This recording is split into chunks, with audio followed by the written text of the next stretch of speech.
नमस्कार, स्वागत है आप सभी का सुजस सारांश की इस क्लास में। मैं हूं आपके साथ विपिन कुमार शर्मा और इस क्लास में हम पढ़ते हैं राजस्थान का करंट अफेयर्स, जिसका आधार होता है राजस्थान सरकार की सुजस पत्रिका। शुरुआत करते हैं हेडलाइंस के साथ। सबसे पहली जानकारी क्या है कि राजस्थान का हेल्थ मॉडल देश में अद्वितीय है।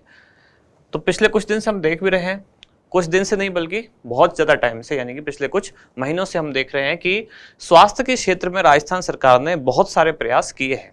उन्हीं आधार पर कहा गया है कि जो राजस्थान का हेल्थ मॉडल है वो देश भर में अद्वितीय है।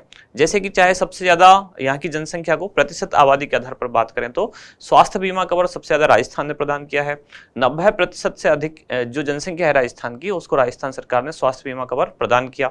साथ ही जो चिरंजीवी स्वास्थ्य बीमा योजना है उसमें 25 लाख रुपए तक की राशि का बीमा कवर प्रदान कर दिया गया है। दुर्घटना बीमा में 10 लाख तक।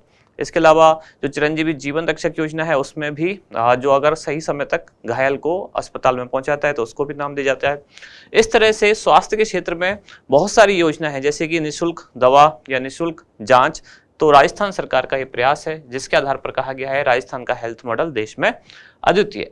आगे यहाँ बढ़ते हैं तो ये समाचार है कि मुख्यमंत्री की मंजूरी केकड़ी में अतिरिक्त जिला कलेक्टर कार्यालय खोला जाएगा और यहाँ है राजसमंद जिले के देवगढ़ में नया जिला सैनिक कल्याण कार्यालय खोला जाएगा।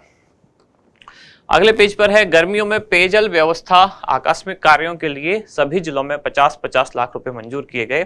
और ये एक योजना है, कौन सी? कृषक उपहार योजना, जिसमें ऑनलाइन लॉटरी में कोटा निवासी को प्रथम पुरस्कार दिया गया। इसमें प्रथम पुरस्कार में कितने? 2.5 लाख रुपए। जो सेकंड प्राइज है उस पर कितने? 1.5 लाख रुपए। और जो तीसरा पुरस्कार है उसमें 1 लाख रुपए दिए जाते हैं। तो आज इस योजना के बारे में भी हम डिटेल में जानेंगे। अगले पेज पर है श्रीगंगानगर में नए जनता क्लिनिक का शुभारंभ किया गया। व्यावसायिक एवं शिक्षा ऋण योजना में आवेदन 20 मई तक। यहाँ विद्युत एमनेस्टी योजना, जिसकी अवधि बढ़ाकर अब कर दी गई है कितनी? 30 सितंबर तक। क्या है योजना, क्या इसके प्रावधान है, इनको देखेंगे आज। और रक्तदान शिविर पोस्टर का विमोचन किया गया। अजमेर विद्युत निगम से समाचार, जहां 34 दिवंगत कार्मिकों के परिजनों को अनुकंपा नियुक्ति दी जाएगी और एम्बुलेंस का अधिक किराया वसूलने पर कार्रवाई की जाएगी। इसके बाद आगे है शिविरों से आमजन को अधिकतम राहत। कौन से शिविरों की बात हो रही है? तो प्रशासन गांवों के संग अभियान संचालित किया जा रहा है। और यहाँ सड़क हादसे के प्रति जागरूकता के बारे में एक सामान्य सा विज्ञापन दिया गया है। इसके बाद देखते हैं हमारा इंडेक्स, यानी कौन कौन सी जानकारियां जो हम थोड़ा डिटेल में देखने वाले हैं। तो सबसे पहले तो एक योजना आ जाई है कृषक उपहार योजना, इस योजना के बारे में समझेंगे। फिर विद्युत एमनेस्टी योजना, इसको जानेंगे। राज हेल्थ पोर्टल का भी शुभारंभ यानी कि लोकार्पण कल किया गया मुख्यमंत्री द्वारा। और स्वास्थ्य के क्षेत्र में राजस्थान सरकार ने क्या क्या प्रयास किए, शुरू में हमने देखा भी था राजस्थान का हेल्थ मॉडल देश भर में सबसे बढ़िया है, अद्वितीय है। तो देखते हैं कि सरकार द्वारा स्वास्थ्य के क्षेत्र में क्या क्या प्रयास हैं कुछ खास। शुरुआत सबसे पहले कृषक उपहार योजना, जो कब से प्रारंभ हुई? वर्ष 2021-22 से। हो सकता है आपको इसकी डेट को लेकर थोड़ा सा कंफ्यूजन हो, क्योंकि गवर्नमेंट के ही 2 अलग अलग पोर्टल पर 2 अलग अलग डेट दी हुई है। जो इसका एक पीडीएफ है सरकार का, जिसमें आदेश है कि भाई कब से योजना, नोटिफिकेशन जिसको कहते हैं हम, कि योजना कब से लागू होगी, क्या होगा, उसमें लिखी हुई है ऐसे ही कि योजना वर्ष 2021-22 में प्रारंभ होगी। और दूसरी वेबसाइट यानी DIPR की साइट पर लिखी हुई है कि योजना 1 जनवरी 2022 से लागू हुई है। तो एक सेफ साइड चलने के लिए एक बार हम ये डेट मान लेते हैं कि वर्ष 2021-22 में योजना लागू हुई, कृषक उपहार योजना। DIPR की जो वेबसाइट है जहां से हम सुजस मैगजीन डाउनलोड करते हैं, अगर वहां आप देखेंगे तो डेट लिखी हुई है 1 जनवरी 2022 को योजना लागू हुई। लेकिन उसी वेबसाइट के नोटिफिकेशन में जो इस विभाग का नोटिफिकेशन है जो कृषक उपहार योजना को संचालित करता है, वहां लिखा हुआ है कि योजना वर्ष 2021-22 में लागू होगी। अब बढ़ते हैं आगे। योजना का उद्देश्य क्या है? कि योजना का उद्देश्य है कृषि उपज को ई नाम के माध्यम से विक्रय करना और ई पेमेंट के माध्यम से भुगतान प्राप्त करने हेतु प्रेरित करना, साथ ही कृषकों को अपनी उपज का अधिकाधिक लाभ दिलाना। 2 शब्द आए यहाँ, एक है ई नाम और दूसरा है ई पेमेंट। ये योजना किस लिए संचालित है? किसानों को उपहार से मतलब क्या है? कृषकों को किस काम के लिए उपहार दिया जाता है? तो सरकार चाहती है कि किसान जो है इलेक्ट्रॉनिक माध्यम का उपयोग ज़्यादा से ज़्यादा करें। अब इलेक्ट्रॉनिक माध्यम का उपयोग कैसे करेंगे? तो यहाँ ई फॉर इलेक्ट्रॉनिक है और NAM जिसको हम नाम बोल रहे हैं क्या है, नेशनल एग्रीकल्चर मार्केट। यानी कि ये एक पोर्टल है केंद्र सरकार का, नेशनल एग्रीकल्चर मार्केट को प्रमोट करने के लिए इलेक्ट्रॉनिक एक पोर्टल बनाया गया है जिस पर किसान सीधे अपनी फसल को बेच सकते हैं, देख सकते हैं कि उचित खरीदार उनका कौन है। साथ ही जो भुगतान भी होगा फसल का ई पेमेंट से हो सकता है, यानी कि इलेक्ट्रॉनिक माध्यम से ही हो सकता है।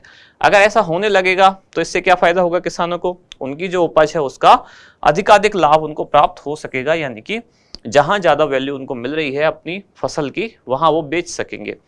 इस चीज को प्रमोट करने के लिए, यानी कि किसान इस माध्यम का उपयोग ज्यादा से ज्यादा करें, इसलिए उनको उपहार योजना एक चलाई गई कि जो किसान ज्यादा उपयोग करेंगे उनको लॉटरी बेसिस पर कुछ इनाम दिए जाएंगे। अब वो इनाम कितने क्या है वो देखते हैं। जैसे पुरस्कार राशि कितनी है, राज्य स्तर पर बात हो रही है ये पुरस्कार राशि, और ये एक साल में एक बार ही इनकी घोषणा की जाती है राज्य स्तर पर। प्रथम पुरस्कार स्वरूप कितना, 2.5 लाख रुपए, दूसरा जो पुरस्कार है उसमें 1.5 लाख रुपए, और तीसरा पुरस्कार कितना, 1 लाख रुपए का इसमें निर्धारित किया गया है।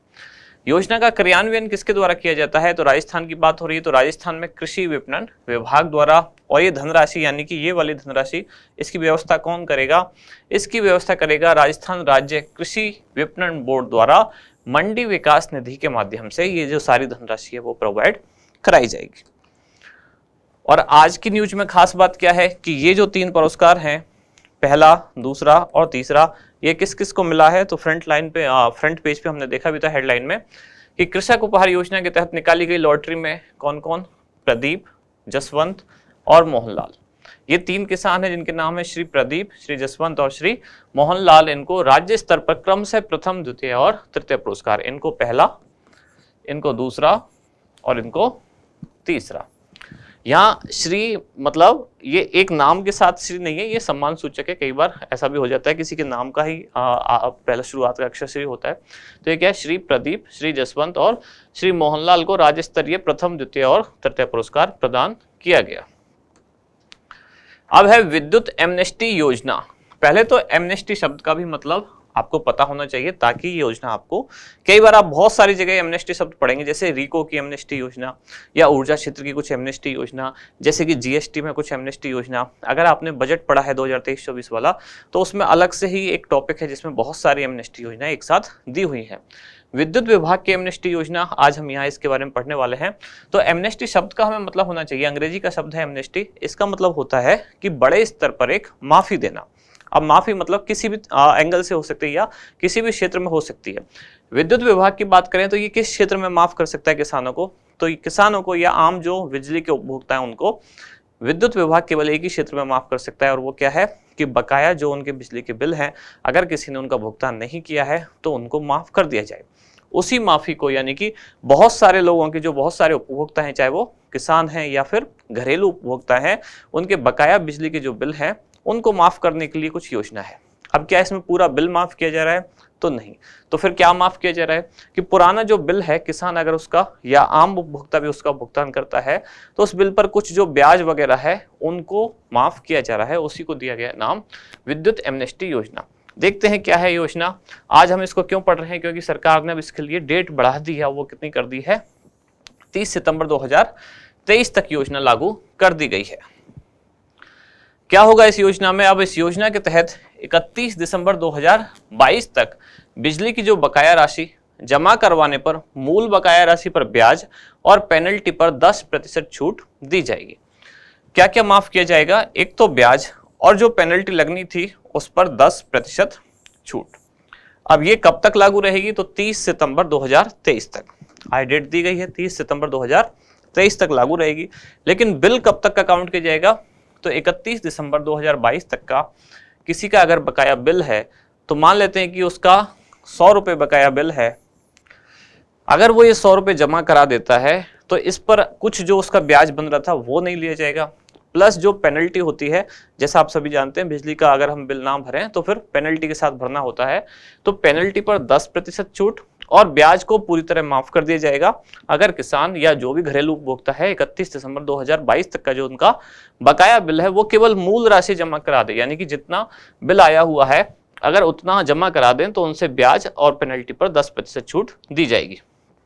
योजना का लाभ किनको मिलेगा, केवल उन्हीं उपभोक्ताओं को योजना का लाभ मिलेगा जिन्होंने पिछले 3 वर्षों में ऐसी किसी योजना का लाभ पहले ना लिया हो। यानी ऐसा नहीं है कि हमेशा आप बिल नहीं भरेंगे और फिर बार बार इस योजना का लाभ लेते रहेंगे, तो उनके लिए नहीं है ये योजना, उन्हीं के लिए है जिन्होंने पिछले 3 साल में ऐसी किसी योजना का लाभ नहीं लिया है। आगे है राज हेल्थ पोर्टल। इसका भी अभी अभी लोकार्पण किया गया मुख्यमंत्री द्वारा, और अभी अभी से मतलब कल यानी कि 19 अप्रैल 2023 को। इसका विवरण क्या है, पोर्टल किस लिए है? चिकित्सा एवं स्वास्थ्य विभाग जो राजस्थान सरकार का है उसके ई ऑफिस की तरह ये काम करेगा। सारी जानकारी आप यहाँ पर ले सकते हैं, जिससे आमजन की समस्याओं का त्वरित एवं पारदर्शी निस्तारण संभव हो पाएगा। खास बात यह है कि बस ये याद रखना है, ये ई हेल्थ पोर्टल लॉन्च हो चुका है। कब लॉन्च हुआ है? 19 अप्रैल 2023। कौन से विभाग से संबंधित है? तो हेल्थ विभाग से ही या हेल्थ डिपार्टमेंट से ही ये संबंधित है। अगली जानकारी, स्वास्थ्य के क्षेत्र में राजस्थान सरकार के प्रयास। अब इसमें जो बहुत बड़ी बड़ी योजना है, जैसे कि कुछ फ्लैगशिप योजना है स्वास्थ्य के क्षेत्र की, वो तो हम अलग से पढ़ ही चुके हैं, कई बार उनको देख चुके हैं। अब कुछ जैसे कि फैक्चुअल पॉइंट्स रहते हैं, वो बार बार न्यूज़पेपर में आते रहते हैं, आज की न्यूज में भी थे, तो उनको यहाँ 5-6 पॉइंट्स को एक साथ लिखा गया है। जैसे कि स्वास्थ्य बीमा कवर प्रदान करने में राजस्थान पूरे देश में पहले स्थान पर है, यानी कि राजस्थान ने अपनी लगभग 90% आबादी को स्वास्थ्य बीमा कवर प्रदान किया है। राज्य सरकार द्वारा अब जो नया बजट आया 2023-24 में, उसमें चिकित्सा या स्वास्थ्य पर खर्च कुल कितना था? स्वास्थ्य पर खर्च था 7.4%।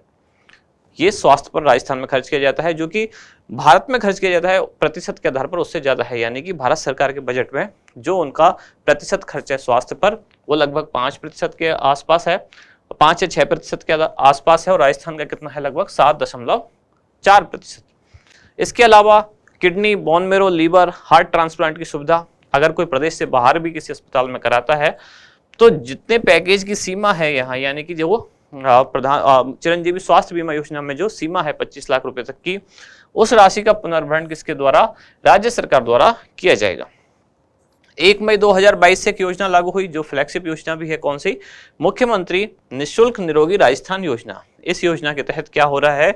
सभी राज्य के चिकित्सालय, उनमें ओपीडी और आईपीडी में दवाइयां और उनके साथ साथ जांच निःशुल्क कर दी गई है। इसके बाद आज का अभ्यास प्रश्न क्या है? स्वास्थ्य बीमा कवर प्रदान करने में राजस्थान का देश भर में कौन सा स्थान है? ऑप्शन है आपके पहला, दूसरा, तीसरा या चौथा।